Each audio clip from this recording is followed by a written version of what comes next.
भगवान ऐसी सास किसी को ना दे। मेरी शादी को 3 साल हो गए हैं, मगर इन 3 सालों में कभी भी मैंने सुख की सांस नहीं ली। इसकी ज़िम्मेदार मेरी सास है। जब से शादी हुई है तब से मेरी ज़िंदगी बर्बाद हो गई है। मुझे घर का कोई काम करने ही नहीं देती। जब भी कोई काम करने लगूं तो एक ही जवाब मिलता है, तुम्हें बेटी बनाकर लाए हैं, नौकरानी बनाकर नहीं। जाओ कमरे में जाकर आराम करो। मैं तंग आ गई हूँ, सारा दिन बिना काम के रह नहीं सकती। अब कल की ही बात कर लें। गर्मी के दिन थे तो मैंने सोचा कि पेड़ के नीचे बैठूं, थोड़ा आराम करूं, लेकिन मेरी सासू माँ ने तो कमरे में ही एसी लगा दी। कमरे से बाहर निकलने को बिल्कुल मना कर दिया, क्योंकि मेरा रंग काला हो जाएगा। मेरी सास ने मुझसे कहा, अगर तुम बाहर बैठोगी धूप में तो तुम्हारा रंग काला हो जाएगा। तुम नाजुक सी गुड़िया हो, पापा की परी हो।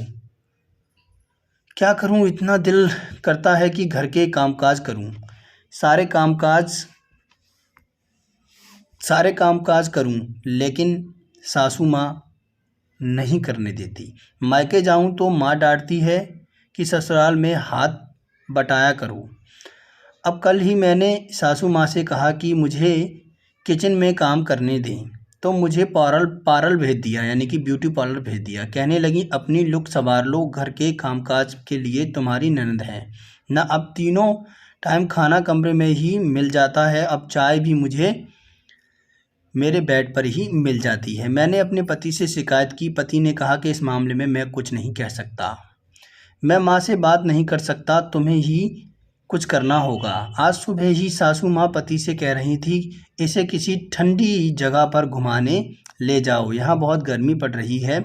मैं तो तंग आ गई हूँ इन सब चीज़ों से। अब आप ही बताओ मैं क्या करूँ। रोने का बहुत दिल कर रहा है। मालिक ऐसी सास किसी को ना दे। ये देख सकते हैं आप कहानी में कि इतनी अच्छी सास जो कि मुझे ईश्वर ने दी है, ऐसी सास ऊपर वाला सबको दे। कहानी का शीर्षक था कि ऐसी सास ऊपर वाला किसी को ना दे। तो सास ऐसी भी होती हैं। बहू ने की सास की बड़ाई। आपने शायद ही कभी बहू के मुंह से सास की तारीफ सुनी होगी। तो इस कहानी में बहू ने सिर्फ सास की तारीफ की है। तो ये कहानी का शीर्ष था कि ईश्वर ऐसी सास किसी को ना दे, लेकिन बहू का कहने का मतलब यही था कि ऐसी सास सबको दे।